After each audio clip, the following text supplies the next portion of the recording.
యేసు ప్రత్యేక కారణంతో వచ్చాడు కాబట్టి పెళ్లి చేసుకునే ఉద్దేశం లేదంట. నేను ప్రత్యేక కారణంతోనే వచ్చా, నేను కారణ జన్ముడిని, మీ యేసుకి మించిన కారణ జన్ముడిని నేను, తెలుసా? అదే విషయం. నువ్వు ఎంత ముచ్చట పడుతున్నావు కాబట్టి నువ్వు ఎందుకు ముచ్చట పడుతున్నావు నాకు ఒక విషయం బాగా అర్థమైందిరా. ఈ కరుణాకరు ఈ పెళ్లి చేసుకోకపోవడం వల్ల, పెళ్ళాం పిల్లలు లేకపోవడం వల్ల ఈ బైబిల్ మీద పడ్డాడు, మన పాస్టర్ల మీద పడ్డాడు, మన వ్యాపారాలు బాగా దెబ్బతినిపోతున్నాయి.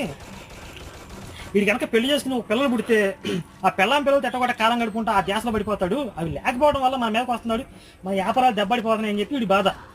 అందుకే పెళ్లి చేసుకొని ఏడుస్తున్నాడు.